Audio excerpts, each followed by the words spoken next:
What's happening, Saints fans? Welcome into another edition of Saints Now by Chat Sports. I'm your host, Trace Gerard, and for today's edition, we're going to be breaking down breakout candidates for the New Orleans Saints. Now, for this video, I cooked up 5 players that I think have a very good potential to break out and take big steps for the New Orleans Saints this season.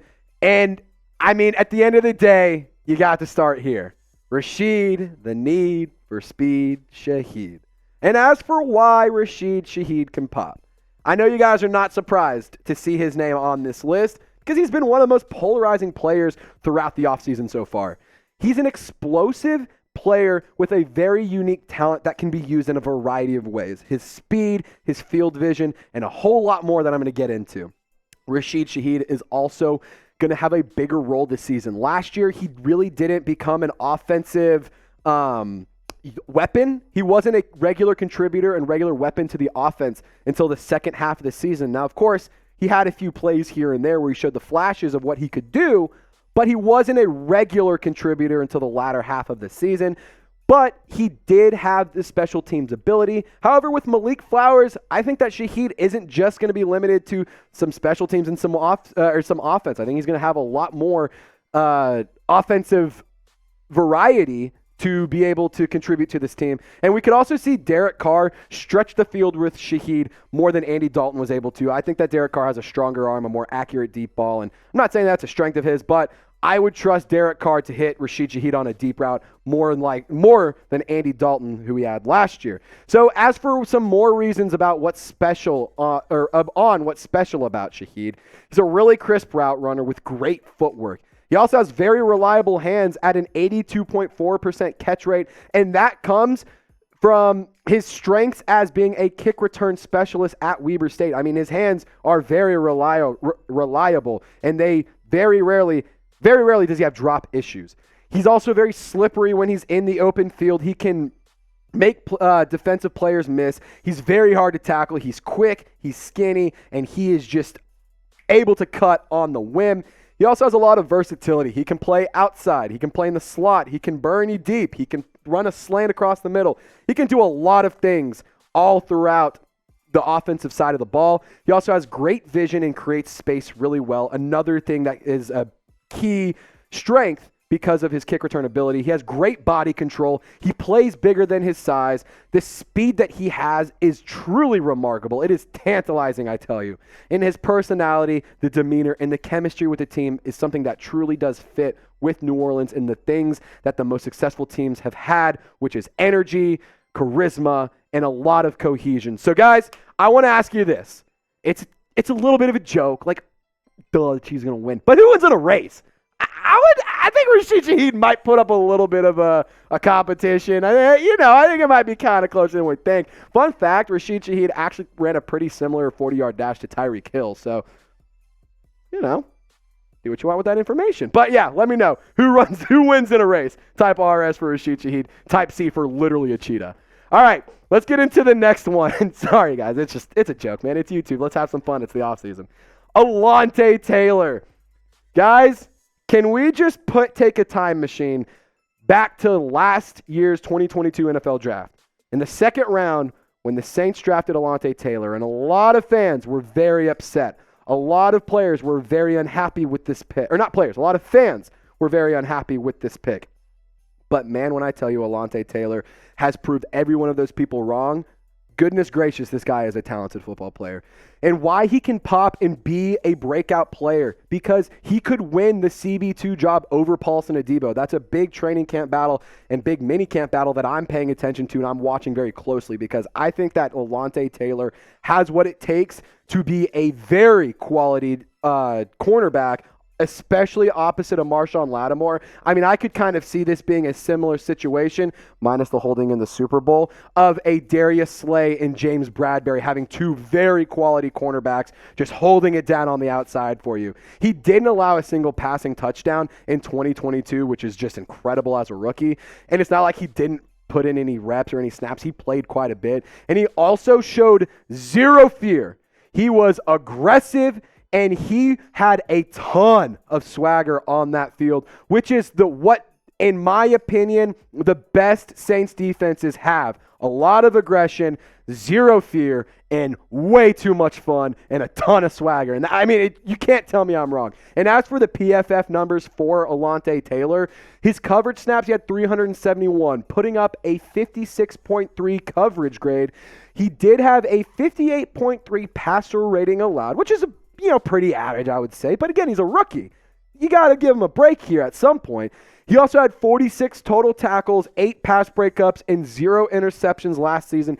He had a couple that were very close, or, he brought it in, but it was like out of bounds and that kind of thing. So there was a lot of very good things from Allante Taylor last year, and that is why I believe that he is a breakout candidate for this season. I think that a lot of fans across the NFL are going to remember Allante Taylor's name at the end of the year. But guys, take a guess for me. How many interceptions for Allante Taylor in 2023? Let me know. I'm curious as to what you had to say. Remember, 0 last season, but I wouldn't be surprised if he put up some good numbers there. So let's talk about Nathan Shepard, one of the free agency signings, from early phases of free agency. He was a defensive tackle that spent some time with the New York Jets, and why he could pop. He is a tall and lengthy athlete who has really good speed, and he creates a lot of pressure on quarterbacks. That's what his biggest strength was with the New York Jets. And he's an all-around asset on the defensive line, and he stayed really healthy. He had like a short suspension due to PEDs a few years ago, but it's in the past. It's in the rear view. He's in a strong locker room where I believe you can have a player like this succeed and find a lot of ways to contribute. And he's a really good run stopper that can take up multiple offensive linemen. And while you may sit here and think he might be, a rotational guy with Colin Saunders, with Brian Brzee, Malcolm Roach, players like that, I do believe that he's going to take a lot of starting reps on that defensive tackle position next to Brian Brzee, and he can take up a lot of attention and command a lot of attention from the opposing offensive line, which frees up players across the defensive line to get pressure on the quarterback, as well as additional blitzers, as well as additional pass rushers. I mean, it just makes it's going to be a great season, I believe, for Nathan Shepard. But guys, before I keep going, I need you to do me a favor here. I'm going to get back to Nathan Shepard here in just a second, but I need you to help me out. If you want the Saints to win the NFC South, we need 25 new subscribers. Like, we just have to have it happen on this video. I don't make the rules. I'm not superstitious, but I am a little stitious. If you know the reference, you know the reference. So help us out. Don't jinx it. Hit the sub button. That way the Saints, they can win the NFC South. And also that way we can hit 15,000 subscribers. All right, so back to Nathan Shepard. Here is how he looked last season. 33 tackles, 4 tackles for loss, 6 quarterback hits, and he racked in 1.5 sacks with the New York Jets. So let's get to the next player. Back to the offensive side of the ball. Your former first round, well, not former, he is a first round pick. Your past first round pick, Trevor Penning. He's a player that I think a lot of fans can have a lot of excitement for, and I'm going to get into my thoughts on him here in just 1 second. But guys, look how clean these shirts are. I mean, look how clean this shirt is. These ones are almost better than this one, and these ones are a fraction of the price of this one. You can get both of these shirts for 40% off if you use our link, chatsports.com/SaintsCombo. You don't get one or the other. You get both of them for 40% off. It's a deal. I promise you, you don't want to miss out. It's a limited time deal, so take advantage of it. Link will be in the comment section and the description of today's video. All right, so to break down Trevor Penning and why he could be a breakout candidate for the New Orleans Saints, if he's healthy, Penning can be a dominant player. Coming out of college, he was a very aggressive guy. He was a very confident offensive lineman. He did really, really well when he spent his time perfecting the craft in college. And obviously there was some concerns. The penalties, he's overly aggressive, he's sloppy when he plays, and that is totally okay to have a concern about, especially for a player who wasn't playing at like a true D1 level. That being said, the Saints do need Trevor Penning to take big steps this season. Otherwise, the offensive line could be in very big trouble because they have a very old not a very old, but they have an older offensive line. And if you miss on this first round draft pick where you traded away future capital, You were able, well, that was to go get Chris Olave. But, you picked 2 first-round guys, essentially banking on we're not going to have a first-round pick next year. So you got to have this you have to have this deal, or you have to have this pick work out because there's a lot of older players that are on the depth chart currently, and you really want Trevor Penning to be the player you think he is, but honing in that aggression and honing in that sloppiness and turning it into something good. And as for the numbers, 124 snaps at left tackle last season. He had the injuries, obviously. He did put up a 73.6 overall PFF grade, which is pretty solid, I'd say.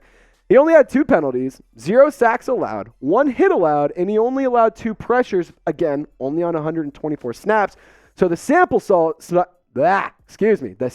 size is small, but I think that he shows a lot of promise, and I think that he could be a player that takes very big steps for the offense this season. And guys, if you want to get more of my thoughts, if you want to interact with me on social media, I'm really trying to grow my following on social media. I want to become one of the bigger social media guys, one of the bigger social media coverage, people on the internet, on Twitter, Instagram, and TikTok. Not just for the Saints, but for the NFL and just entertainment as a whole. I like to think I'm a pretty fun guy. I like to think that I talk a lot of ball, but also like to have a good time. So hit me up on all 3 platforms. I made it easy for you, and it's at TraceGerard48 on all 3. Let me know, guys. If you follow me from this video, DM me Breakout.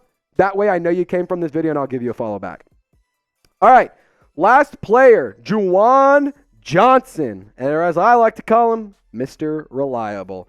Juwan Johnson, he is a player who consistently produced first downs and touchdowns last season. Over half of his snaps or half of his receptions were either a touchdown or a first down, and that is incredible. He is a very tough player to defend because he's pretty much a just another big-bodied wide receiver, which is what he was coming out of college as a UDFA. The Saints transitioned him from a wide receiver to a tight end.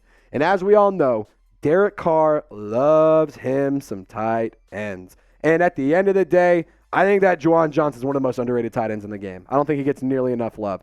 And we've shown this graphic before, but I'll show it to you again. Here's the tight ends that Derek Carr does have to work with this year. Foster Moreau, he's going to be a player that I truly do believe can make a very immediate impact. He can really open up the playbook, as well as Juwan Johnson. These are 2 very talented guys. I mean, in terms of just first downs, he got almost 50 last year just between these 2 guys. You almost got double-digit touchdowns just between these 2 guys. I just think that this is a very talented tight end room. I would put it up there in terms of tight end depth across the NFL as one of the better ones. And let's be real, JJ kind of broke out last year. But I truly do believe that the rest of the NFL media, the rest of the NFL fans, the rest of the NFL players are going to talk about him a lot more after this season because he's a very talented football player who can do a lot of things, who just hasn't been in the spotlight enough to get that respect and that attention that he deserves. But I will say this, keep underrating him because it just keeps him open. And as a Saints fan, I like seeing my guy get open and score touchdowns because it leads to wins. But guys, who's your Saints breakout candidate for 2023? Is it a player at Taysom Hill in the tight end position? Is it a guy like, Paulson Adebo? Is it a player like Jamal Williams? Who is it? Let me know. Who's your Saints breakout candidate for 2023? I'm excited to see what you guys have to say. I'll be in the comments section looking at what y'all have to say. Y'all stay golden. We'll catch you next time.